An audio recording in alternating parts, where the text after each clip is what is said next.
Now today we'll start with another unit in data structure, that is queues. अभी तक हम तीन तरह के data structures पढ़ चुके हैं, arrays, linked list and stacks. Now this is another data structure which is based on the principle of queue, and that is why it is known as queue data structure. Now queue क्या होता है? Queue मतलब जो हमारे daily life में हम use करते हैं queue वर्ड, किसी भी चीज के लिए हम लाइन लगाते हैं. Suppose you are waiting at a bus stop, you want to board into a bus और अ ट्रेन, तो आप एक लाइन में खड़े हो जाते हो. That is a queue basically. आप रेलवे रिजर्वेशन काउंटर पे जाते हो, you form a queue and the services are rendered at the say reservation counter one by one basis.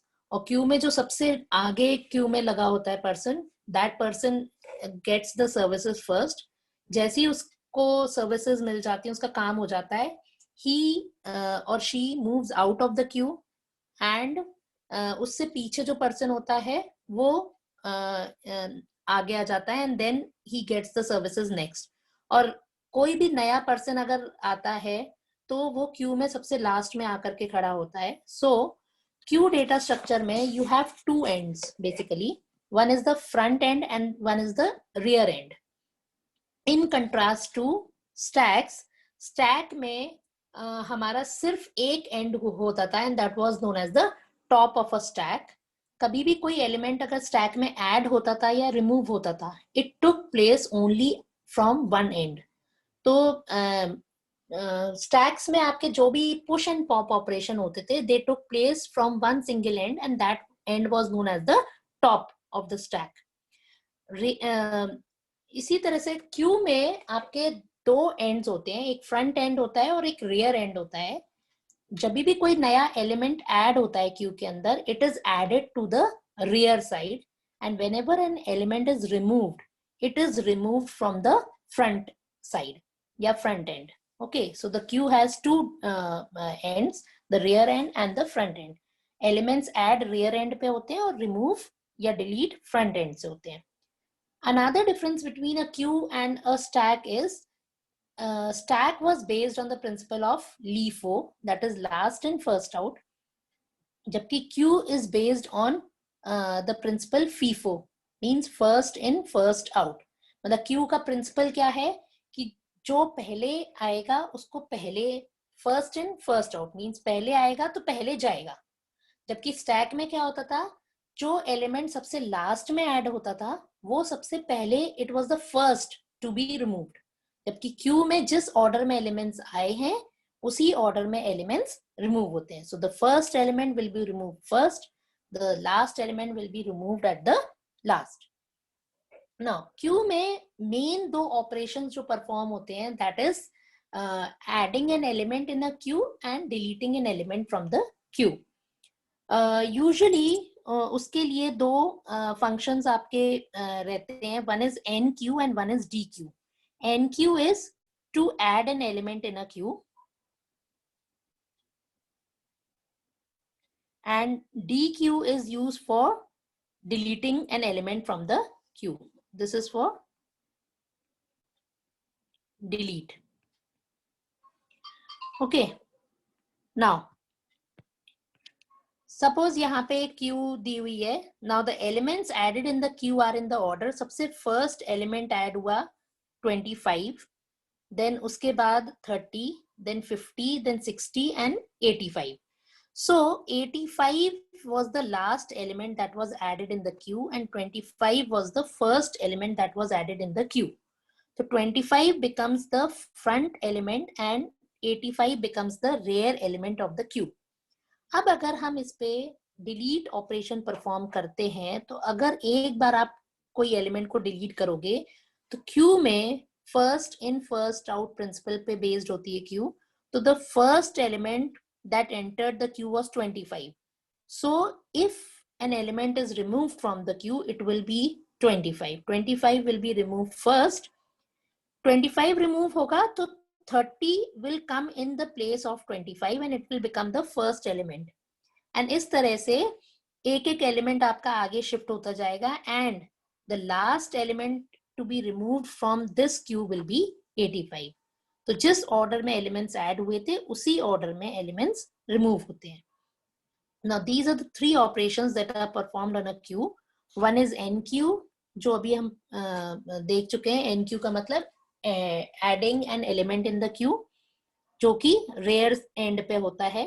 DQ means deleting an element from the queue, which takes place from the front end of the queue, and display is simply to display all the elements in the queue. Now, like other data structures, queue तो एक data structure है, लेकिन उसे implement हम दो तरीके से कर सकते हैं. You can do it using an array और you can do it using a link list.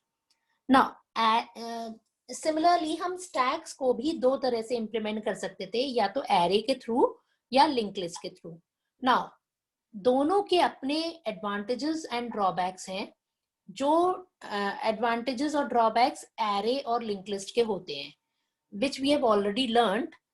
Array का एडवांटेज क्या होता है कि एरे में elements are located one after the other, they are stored in continuous memory locations. तो उससे होता क्या है कि एलिमेंट्स को स्टोर करना और उनको रिट्रीव करना, it becomes easier and faster and simpler, क्योंकि इसे एलिमेंट्स एक के बाद एक लगातार के लोकेशन में स्टोर्ड रहते हैं. So only if you know the starting address of an array, you can access all the elements of the array one by one. Okay, ये तो हो गया एरे का एडवांटेज कि एरे में एलिमेंट्स को एक्सेस करना बहुत आसान है.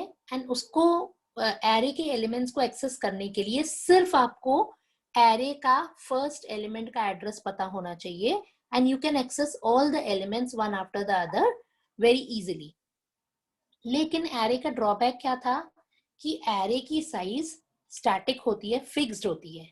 You have to define the size of the array in advance, and array की साइज को हम ना तो प्रोग्राम के बीच में बढ़ा सकते हैं, ना ही उसे रिड्यूस कर सकते हैं. So you have to create an array of sufficient big size, जो आपके एलिमेंट्स को, जितने भी आपके एलिमेंट्स की जरूरत है, तो उसके हिसाब से आपको एक बड़ी एरे क्रिएट करके रखनी पड़ती है, जिससे कि आप उसमें जितने भी एलिमेंट्स रिक्वायर्ड हैं, you can store them, because you cannot increase or decrease the size of an array in the mid of a program. On the other hand, linked list जो data structure हमने पढ़ा था, linked list का क्या होता है? linked list में linked list is a dynamic data structure. उसमें आपको पहले से मेमोरी allocate करने की जरूरत नहीं होती है. जैसे जैसे एलिमेंट्स आते जाते हैं, उसी समय dynamically memory is allocated for the element, and that is how the size of a linked list grows with time. मतलब linked list की साइज कोई फिक्स नहीं रहती है. इनिशियली linked list में कोई एलिमेंट नहीं होता है, एक एक करके एलिमेंट्स ऐड हो सकते हैं. सो a linked list can grow in size, it can reduce in size as per the number of elements required. So this is the advantage of using a linked list. लेकिन link list का अपना drawback क्या होता है कि जब भी कभी अगर मतलब लिंक लिस्ट में, जैसे कि एरेज में था, अगर आपको एरे का पहला एलिमेंट का एड्रेस पता है, तो आप एरे के सारे एलिमेंट्स को एक्सेस कर सकते हो एक के बाद एक, क्योंकि इसे एरे के एलिमेंट सारे लगातार के लोकेशंस में स्टोर होते हैं. Okay, so you don't have to basically search the elements here and there, because elements are stored one after the other. So only you need to know the starting address of the array. Link list में ऐसा नहीं होता है. Link list में आपको सबसे पहले link list की पहली नोड का एड्रेस पता होना चाहिए, जो कि हम यूजुअली हेडर पॉइंटर के थ्रू स्टोर कराते हैं. Header pointer stores the address of the first node of a link list. Okay, तो उससे हमें starting of the link list, तो पहली नोड का एड्रेस तो मिल जाता है. लेकिन link list is a dynamic data structure, तो उसमें it is not stored, it is not necessary that all the elements in the linked list are stored in consecutive memory locations. इसीलिए link list में हमें क्या करना पड़ता है? Link list में हम डेटा के साथ साथ you have to also have a pointer. That pointer actually points to the next node of the linked list. It is like कि पहली नोड का एड्रेस हेडर के पास होता है. सो कहाँ से आपकी लिंक लिस्ट शुरू हो रही है, वो कहाँ से आपको एड्रेस मिलेगा, उसका हेडर से. और फर्स्ट नोड के पास सेकंड नोड का एड्रेस होता है, सेकंड नोड के पास थर्ड नोड का एड्रेस होता है, and that is how you can access all the elements of the link list. तो लिंक लिस्ट का फायदा तो ये था कि मेमोरी आपको पहले से अलोकेट करने की जरूरत नहीं होती है. As and when required elements के लिए मेमोरी डायनेमिकली अलोकेट हो सकती है. So you are trying to use memory in an efficient way. पहले से आपको एरे की तरह मेमोरी ब्लॉक करके रखने की जरूरत नहीं पड़ती है. लेकिन at the same time you have to waste some amount of memory in form of pointers. Memory का आप यूसेज बढ़ा तो रहे हो, लेकिन कुछ मेमोरी आपकी कहाँ वेस्ट हो रही है? It is just being wasted in holding the pointer. And what is that pointer? It is actually the address of the next node of your linked list. तो एक तो आपका ड्रॉबैक लिंक लिस्ट का ये हो जाता है कि कुछ मेमोरी आपकी अननेसेसरी वेस्ट हो जाती है in form of pointers.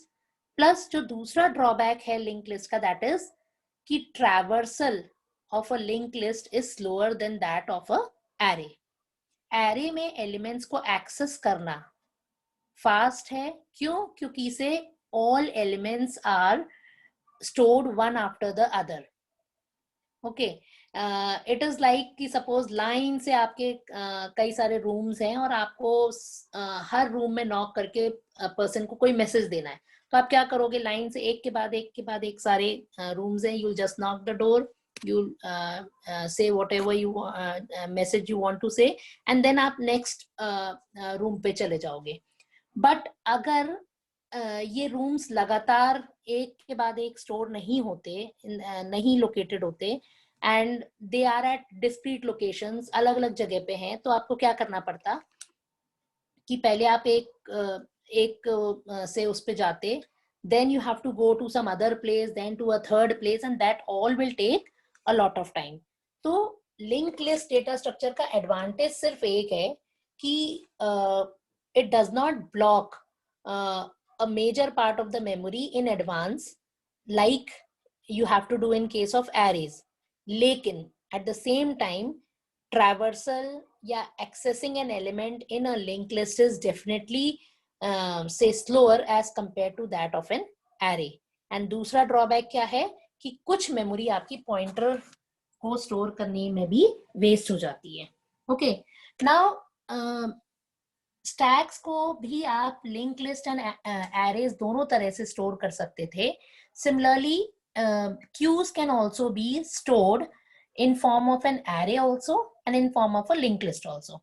Now again वही चीज होगी, अगर आप array यूज करोगे स्टैक क्यू को स्टोर करने के लिए, तो आपको पहले क्या करना पड़ेगा? एक इतनी बड़ी साइज की array डिफाइन करनी पड़ेगी जिसमें आपकी जितनी भी मैक्सिमम साइज की आप सोच सकते हो क्यू आपकी कभी हो सकती है, वो उसमें अकोमोडेट हो सके. So you have to create an array in advance big enough to store the queue that you want to store in it. और अगर आप लिंक लिस्ट यूज करते हो क्यू की जगह क्यू के लिए, तो फिर आपको क्या करना पड़ेगा? That is a dynamic data structure. तो जैसे जैसे क्यू में एलिमेंट्स ऐड होंगे, उसी समय dynamic memory allocation malloc function के थ्रू होगा and memory will be allocated.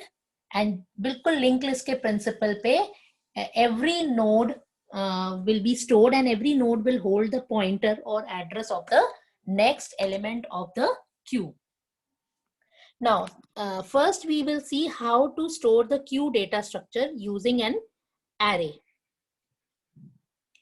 Now as I told you कि queue में दो मतलब queue is based on the FIFO principle and it has two ends, the front end and the rear end.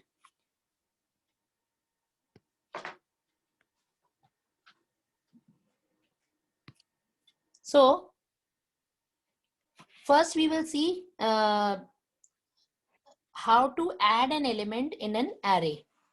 How to add an element in a queue. So queue operations using arrays.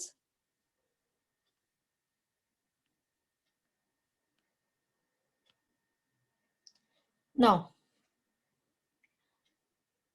यहाँ तो ये simple सा ये दिया हुआ है कि programme में आप क्या क्या लिखोगे. Okay, now you can see step 1, include all the header files which are used in the program and define a constant size which with a specific value. Now सबसे पहले तो ये C प्रोग्राम के एंगल से दिखा रहे हैं कि सबसे पहले तो आप सारी हेडर फाइल्स जो रिक्वायर्ड हैं वो इंक्लूड कर लोगे, conio, stdio जो भी आपको जरूरत पड़ती है. देन एक कांस्टेंट वेरिएबल डिक्लेयर करोगे साइज, एंड बेसिकली आप जब एरे डिक्लेयर करोगे तो you will declare that array of the size. Okay, तो मतलब बेसिकली आप साइज बता रहे हो कि आपकी एरे जो यूज होगी क्यू को स्टोर करने के लिए उसकी साइज कितनी होगी. It is designated by the से कांस्टेंट साइज. देन इसके बाद आप क्या करोगे, एक एरे क्रिएट करोगे जिसकी साइज होगी जिसका कांस्टेंट आप ऑलरेडी डिक्लेयर कर चुके, जिसका नाम है कैप्स में SIZE size. Okay, now you will create 2 variables front and rear. Initially जब आपकी क्यू खाली है, उसमें कोई भी एलिमेंट नहीं है, तो front and rear both will be set to -1. So front holds the front is the first element of the queue and rear is the last element of the queue. तो initially जब आपकी queue खाली है तो front as well as rear both will be set to -1. now जैसे जैसे element add होगा queue में तो आपका क्या होगा, elements are always added from the rear side and elements are removed from the front side. Okay, now सबसे पहले हम इंप्लीमेंट करेंगे NQ function, that is inserting a value in the Q.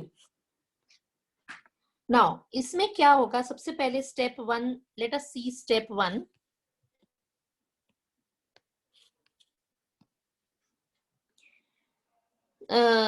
The step 1 in inserting an element in a queue is check whether the queue is full.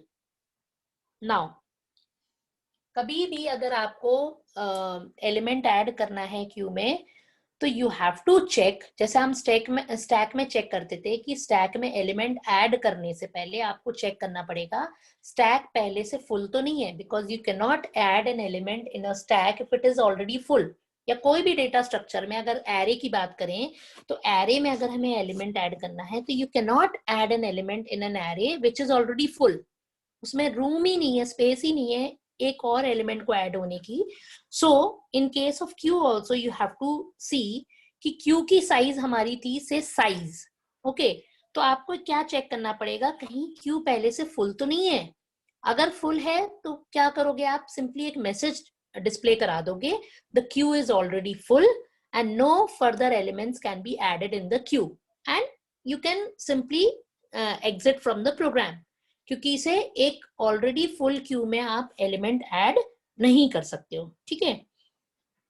Similarly जब आपको Q में से कोई element remove करना होता है तो रिमूव करते समय आपको चेक करना पड़ेगा कि क्या क्यू एम्प्टी तो नहीं है पहले से. जैसे कि स्टैक अगर एम्प्टी था तो स्टैक में पॉप ऑपरेशन करते समय हम चेक करते थे you can not pop N element from a stack which is already empty.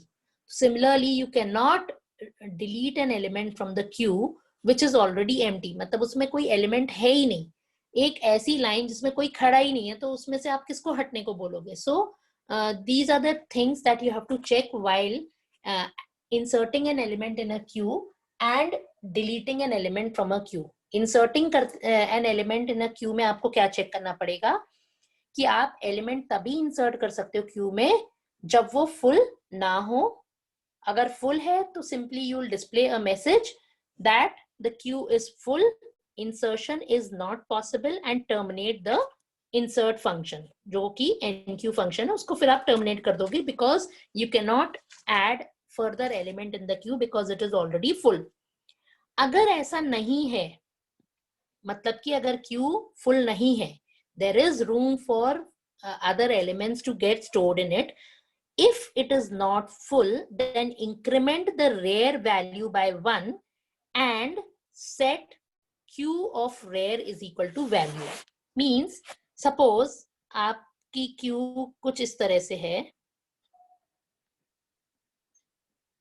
Suppose हमारी Q की size 5 है. We'll just take a Q which is of small size. And उसमें पहले से this is your front.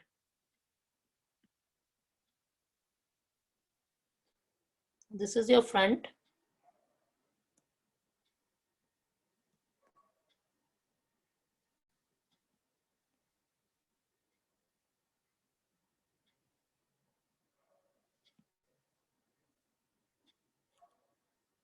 This is your front. Suppose ये element यहाँ पे store है 1.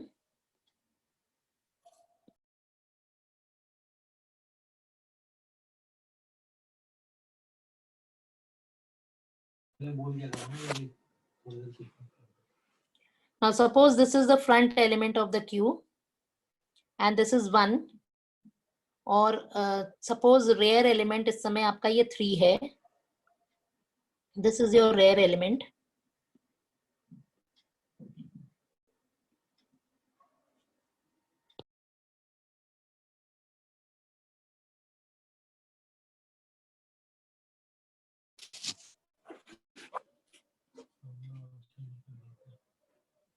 Now this is the rare element. Suppose 1, 2, 3 elements आपके Q में stored हैं. This is the front element.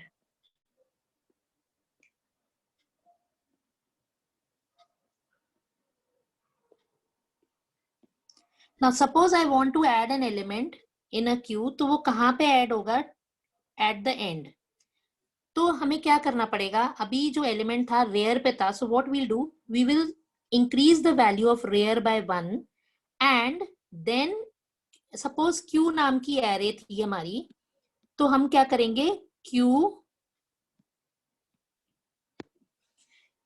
of rare is equal to value. जो भी value हमने set करनी है. Suppose 5 is the element I want to add in the Q. So we will say Q of rare is equal to value. Now this is a simple algo. 3 step की algorithm है to add an element in a Q. इसमें हमने किया क्या? I will just revise. सबसे पहले आपने कोई भी एलिमेंट Q में ऐड करने से पहले चेक किया कि Q फुल तो नहीं है.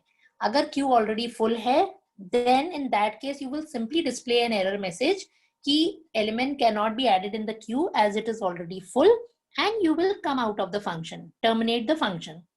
If the queue is not full, then what you will do, you will increase the value of rare, जो कि एक variable था. Initially हमने दोनों variables front and rear को -1 सेट करा था. We will increase the value of rare by 1 and Q of rare में हम जो भी वैल्यू स्टोर कराना चाहते हैं, एलिमेंट ऐड कराना चाहते हैं, उसको स्टोर करा देंगे. This is how you add an element in a queue. Now, for deleting an element from a queue, what you have to do is, जैसा कि मैंने बताया था कि सबसे पहले आपको क्या चेक करना पड़ेगा, क्यू में से एलिमेंट डिलीट करने से पहले you have to make sure कि the queue is not already empty. Because अगर queue already empty है, you cannot delete an element from a queue which is already empty, क्योंकि से उसमें कोई element है ही नहीं, तो आप उसे remove कैसे करोगे? So first number पे आप चेक करोगे whether queue is empty. और queue empty कब होती है? जब front and rear variable की value same होती है. If you remember, हमने just अभी set किया था कि जब ये कब होता है? Beginning में, when the queue is empty, both the rear and the front value are set to -1. तो front and rear की value same तभी हो सकती है जब कि आपकी queue empty होगी. In that case, you will simply display a message that the queue is empty and deletion cannot take place, and you will terminate the function. You will not move further because there's no point. You cannot remove an element from an empty queue. Now, step 3 क्या है? अगर queue empty नहीं है, then I told you कि queue से element remove कहाँ से होता है? Front से, and add कहाँ पे होता है? From the rear side. So then what you will do is, the frontmost element of the queue will be removed from the queue. So while removing the element, you will first display the element and then you will increase the value of front by 1. So then display q of front and then increase the value of front by 1. So every time you add an element to a queue, the rear value is increased by 1. Every time you remove an element from a queue, the front value is increased by 1. और एक point of time ऐसा आएगा जब front और rear की value same आ जाएगी, and that is when the queue becomes empty. मतलब rear और front की value same होने का मतलब है कि अब queue में कोई भी element नहीं बचा है. So this is the algorithm to remove an element from a queue. Now third function is to display the elements of a queue. इसमें आपको क्या करना है? Simply you have to display all the elements of the queue starting from the frontmost element to the last element. Now इसमें आप क्या करोगे? कभी भी आपको जैसे जब elements of queue display कराना है तो सबसे पहले आप चेक करोगे क्यू खाली तो नहीं है, क्योंकि इसे एक एम्प्टी क्यू को आप डिस्प्ले भी नहीं कर सकते हो. You can not display the elements of a Q which is empty, क्योंकि इसे कोई एलिमेंट है ही नहीं, तो वो डिस्प्ले कैसे करेगा? If it is empty, then simply display a message that queue is empty and terminate the function. बिल्कुल वैसे ही जैसे हमने dequeue function में किया, delete an element from the queue. But if the queue is not empty, then define an integer variable I and set its value to front plus 1. और कब तक आप उसकी वैल्यू को इंक्रीज करते जाओगे एंड डिस्प्ले करते जाओगे क्यू के एलिमेंट्स को, जब तक कि आई की value less than equal to rear ना हो. मींस आप आई को सेट करोगे from by front plus 1 and i की वैल्यू कहां तक जाएगी? It will go to less than equal to rear. So it will start from front plus 1. I की इनिशियल वैल्यू होगी फ्रंट प्लस 1. आई की initial value है front plus 1 and i की last value होगी आई less than equal to rear. तो अगर हम एक फॉर लूप यूज करेंगे तो we will say for i is equal to front plus 1. The loop terminating condition will be I less than equal to rear, and every time you'll increase the value of I by 1. So these are the three functions, three operations that are performed on a queue, और उनकी हमने algorithms देखी. Now next we'll see the program for the same. अब programme में सबसे पहले जैसे कि हमने पीछे पढ़ा था, सारी हेडर फाइल जो भी रिक्वायर्ड है प्रोग्राम में उनको इंक्लूड किया. साइज एक वेरिएबल लिया हमने, डिफाइन करा हैश डिफाइन कांस्टेंट, और उसके थ्रू हमने एक साइज नाम का कांस्टेंट डिफाइन किया जिसकी वैल्यू 10 सेट कर दी. ओके, ये तीन हमने फंक्शंस डिक्लेयर कर दिए हैं जो हम अपने प्रोग्राम में आगे यूज करने वाले हैं. Enqueue, dequeue and display. Enqueue function को एक पैरामीटर पास हो रहा है इंट टाइप. डीक्यू फंक्शन को कोई पैरामीटर की रिक्वायरमेंट नहीं है. Neither display function has any requirement for any parameter to be passed.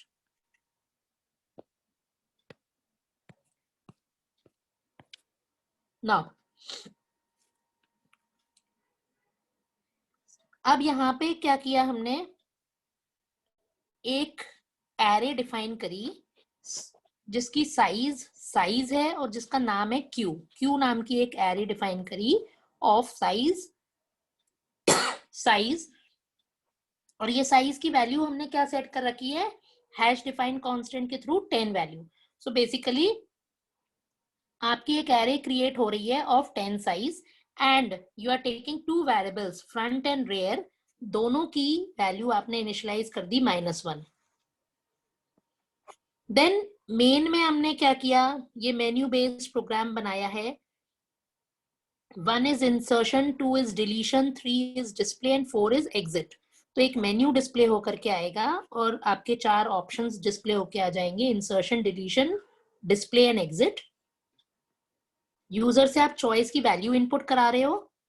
Switch choice.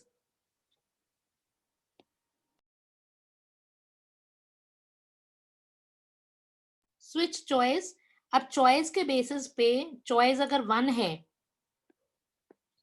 Choice 1 है, तो that means you want to insert an element in the Q.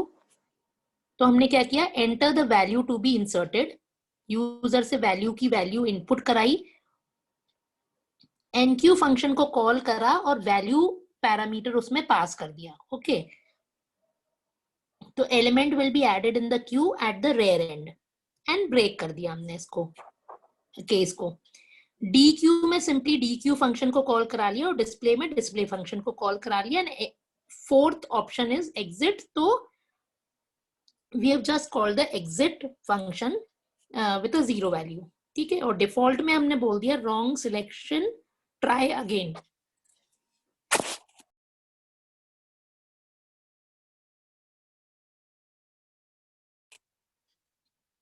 ना enqueue function में हमने क्या किया, वही एल्गो जो हमने इंप्लीमेंट की थी, चेक किया if rear is equal to size -1, that means the queue is already full.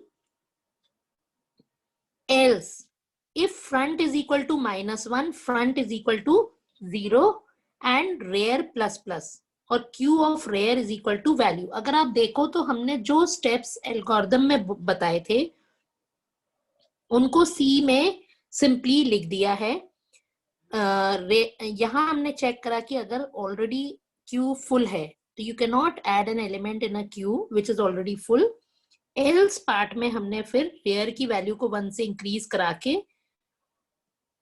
Array की इंडेक्स वैल्यू रेयर लेकर के उसमें वैल्यू स्टोर करा दी एंड एक मैसेज प्रिंट करा दिया कि insertion is successful. Now similarly element delete करने के लिए हमने क्या किया, चेक करा कि if front is equal to rear, that means the queue is already empty, deletion is not possible. Otherwise हमने एलिमेंट जो डिलीट हो रहा था क्यू ऑफ फ्रंट को प्रिंट करा करके फ्रंट की वैल्यू को 1 से इंक्रीज करा दिया। नाउ डिस्प्ले में हमने जैसा कि एल्गोरिथम में लिखा था, if rear is equal to -1 then queue is empty, else I की वैल्यू को फ्रंट से शुरू करके I less than equal to rear, I plus plus q of I को प्रिंट करा दिया। Now these are the 3 functions that we have implemented in our program। अब इसका आउटपुट हम देखते हैं, आउटपुट आता है इसका। Here you can see the output of this program। जब आप इस प्रोग्राम को रन करोगे कुछ इस तरह का आउटपुट दिखाई देगा। It will display 4 options before you। One is insertion, deletion, display and exit।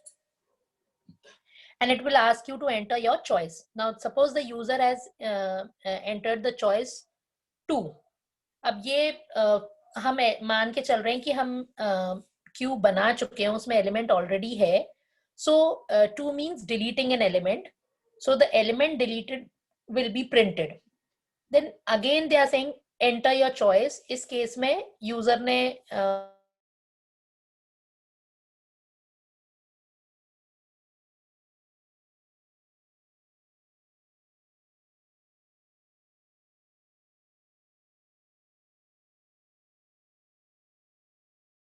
बाद हमारे पास 10 रिमूव हो गया, तो now we are left with 20 and 30, so they are printed।